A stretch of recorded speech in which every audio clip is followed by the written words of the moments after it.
Hello, bienvenue dispersion, bienvenue besoin de liberté intellectuelle, bienvenue chez Uranus en Gémeaux. Uranus en Gémeaux qui a de super aspects cette semaine, depuis un petit bout de temps d'ailleurs, avec Vénus. Vénus qui est passée en balance, donc Vénus qui passe en balance, c'est l'énergie des valeurs, de l'harmonisation, de la justice. Même si les balances parfois ont tendance à se mettre de côté pour favoriser le calme, la paix, l'harmonie, la justice, etc. Donc ce beau trigone, il va vous servir à augmenter vos possibilités de changer la façon de voir les choses.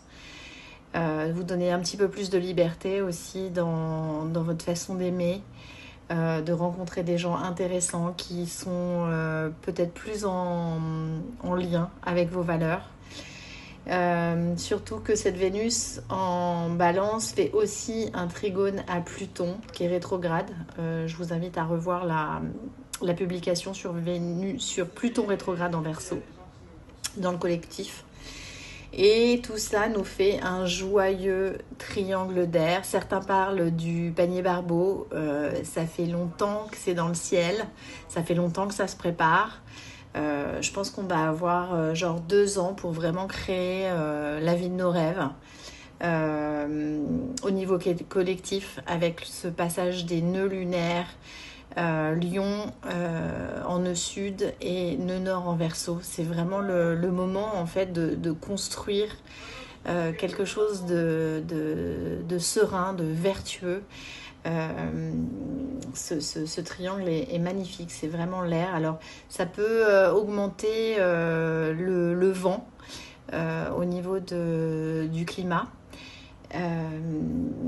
Le vent et puis de la pluie aussi.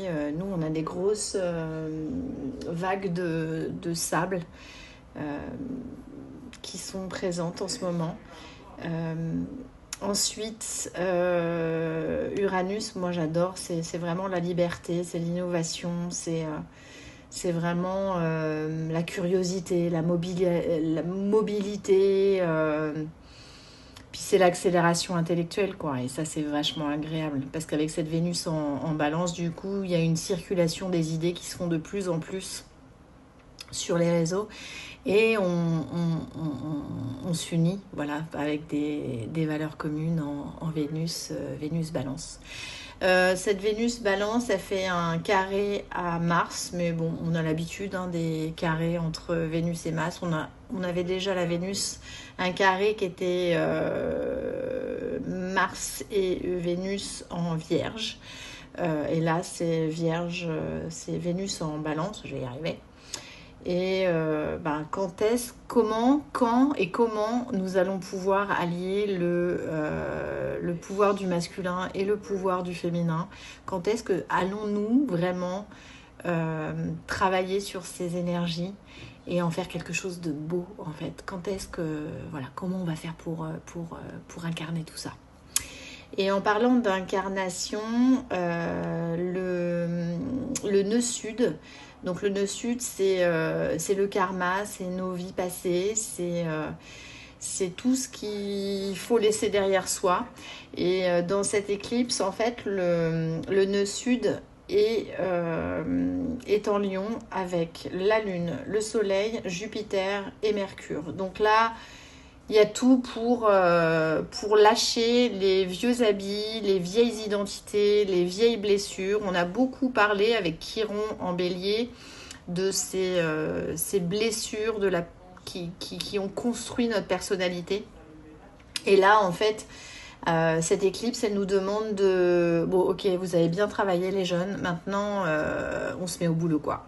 Voilà, on lâche l'ancien et puis on va directement vers ce nœud nord en Verseau, où je vous rappelle Pluton est rétrograde. Donc c'est vraiment il faut réfléchir, vous vous rappelez rétrograde, réfléchir, revenir vers soi, revenir vers ce qui a été fait, etc. Mais là, Pluton sera direct en octobre. Donc là, de toute façon, l'éclipse, c'est le go pour la rentrée, c'est la préparation à notre rentrée. Hein, notre rentrée. Voilà, voilà. Donc, puis cette conjonction du nœud sud sera exacte le 23 août. Donc voilà, on a toute cette période-là pour véritablement penser à ok, bon bah moi j'ai eu ma mère, j'ai eu mon père, j'ai eu ça, j'ai eu ci, mon oncle, bref. Votre histoire personnelle en fait.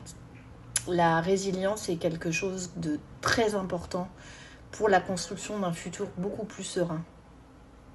C'est vraiment ce qui nous est demandé avec cette éclipse. C'est tu me vois plus, on lâche tout. On lâche le karma. Et comment on lâche le karma? En arrêtant de le nourrir. Voilà, en faisant des petits défis, en créant de la liberté dans nos gestes, dans notre tête, en faisant de l'espace, en respirant. Vous vous rappelez cet usage de la respiration qui est indispensable pour prendre du recul sur des choses. Et on est dans un triangle d'air, donc mon conseil encore, c'est de respirer. Et si vous avez besoin, je suis là, en MP, en WhatsApp, whatever. Si vous avez envie, si vous avez besoin, je suis là. Je vous embrasse et je vous souhaite une très belle semaine, une très belle éclipse. Protégez-vous. Ne regardez pas le soleil dans les yeux. Il vous éblouirait et lâchez l'ancien. On y va. Allez. Une difficulté à rester concentré sur une tâche. Un petit peu de dispersion, un petit peu de surcharge informationnelle, comme une envie, une attraction vers les réseaux, les informations sur YouTube, sur Insta, sur Facebook, sur toutes les plateformes que vous connaissez. Bienvenue chez Uranus en Gémeaux. Uranus en Gémeaux, cette semaine, fait des beaux aspects à Vénus. Donc c'est une vraie opportunité de rencontrer des gens intéressants, épris de justice, épris de beauté. En plus, ici à Gustavia, en maison 11, Vénus en balance, c'est vraiment créer du lien, créer des relations harmonieuses. Même si parfois la balance s'oublie un peu dans son besoin d'harmonie. Il y a un beau transit aussi de Uranus, un trigone à Pluton qui est rétrograde. N'oubliez pas, j'ai la publication sur Pluton rétrograde en Verseau. Donc là, on est dans la maison 3, pareil, de la fraternité, de l'apprentissage. Voilà, donc là, ce qui nous est demandé, c'est vraiment d'apprendre à relationner différemment. Surtout que là, Pluton est aussi en trigone à Vénus. Donc c'est vraiment un triangle d'air qui est vraiment, qui présente, alors il y en a beaucoup qui ont parlé du panier Barbeau, mais tout ça, ça fait un bout de temps que c'est dans le ciel. Maintenant, il faut savoir s'en servir. L'astrologie n'est pas là pour prédire ce qui va se passer. L'astrologie, ça vous aide en fait à créer votre vie tous les jours avec les énergies qui sont dans le ciel. Et c'est ce que je vous propose sur ma chaîne, sur mon Insta et sur mon YouTube si vous me suivez. Bienvenue dans cette semaine où les énergies sont très très fortes avec cette éclipse qui aura lieu donc en Lion. En Lion, il y aura aussi Mercure et Jupiter. Et Jupiter et Mercure, donc ça c'est comme si on prenait un haut-parleur, genre wow, un peu la communication qui s'amplifie. Peut-être des gens vont parler de ce qui va, ce qui va pas, de ce qui est normal, ce qui n'est pas normal, et peut-être comment changer les choses, puisque si je regarde Paf, paf, paf. C'est quand même une opposition Pluton-Mercure. Donc, comment on va pouvoir communiquer autrement pour construire quelque chose de plus vertueux au niveau collectif. Surtout que cette nouvelle lune a lieu en Lion et proche des nœuds lunaires. Donc les nœuds lunaires, j'avais fait aussi une publication, les nœuds lunaires c'est vraiment le serpent du karma, c'est Ketu et Rahu, je crois, oui, des serpents, le serpent du karma. Et en fait, ce qui nous est demandé avec ce nœud sud en Lion, c'est d'abandonner notre vieille peau, laisser notre vrai moi sortir, être mis en lumière. Ce qui est vraiment présent, c'est vraiment lâcher le karma. Et comment on lâche le karma? C'est en arrêtant de le nourrir. Donc toutes ces années de développement personnel, ça nous a permis de comprendre, Chiron en bélier, comprendre comment notre personnalité a été créée par rapport au niveau du transgénérationnel, par rapport à bon, ceux qui sont un petit peu spirituels au niveau incarnation et au niveau karmique, mais bon, le développement personnel, ça a été plutôt dans le transgénérationnel. Et maintenant, ce qui nous est demandé, c'est de sortir de là.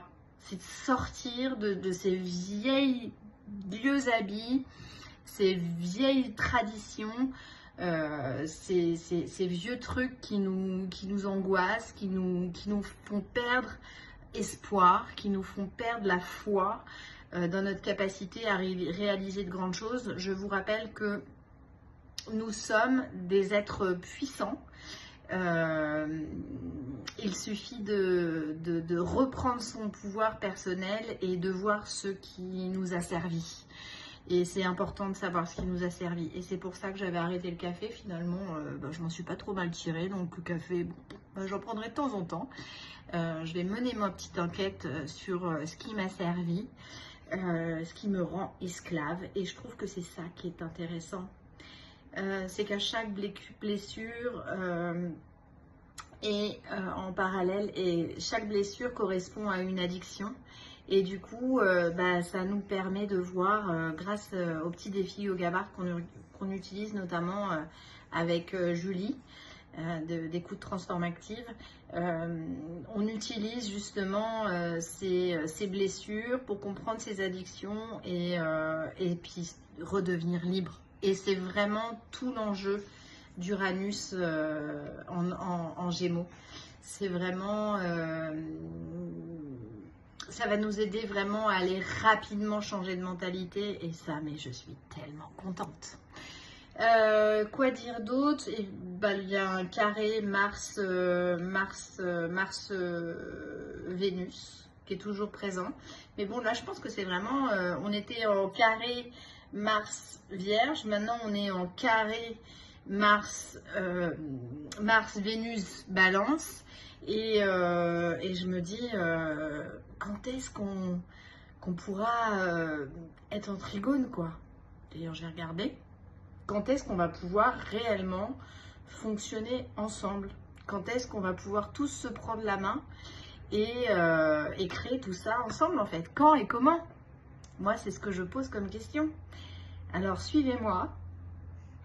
Et je vois pas, puis j'imagine que vous êtes déjà sur pas mal de pages. Donc, j'avais Vénus Balance, donc la circulation des idées, Uranus Gémeaux, Mars en Cancer, voilà, Mars qui défend la famille, la matrice. Bon, il n'est pas forcément hyper puissant, Mars en Cancer, mais moi je l'aime bien parce qu'il va chercher dans les eaux profondes de l'inconscient et puis il soulève des trucs, on va bosser un peu, moi j'aime bien Mars en Cancer. Et puis Neptune, en bélier, Pluton, Uranus, c'est voilà, l'innovation, la valeur, les transformations vénues profondes, tout ce dont je vous parle depuis un bout de temps. Je ne sais pas si je vous ai parlé de Cérès, qui est conjoint à la Mars et à la Lune, donc peut-être des petits soucis digestifs. Ensuite, Voilà, lâchez l'identité, lâchez l'ego, lâchez le personnage. Faites-vous confiance, transformez vos blessures, la résilience de Boris Cyrulnik, à lire, à le relire. C'est une vraie chance de transformer sa vie et laisser le karma derrière et de filer vers notre dharma. Je vous embrasse très fort, je regarde, et le dharma est en Verseau, dans le collectif. Donc joignons nos forces et allons-y gaiement. Très bonne éclipse avec des lunettes, protégez-vous et je vous espère une très belle transformation personnelle. Bisous.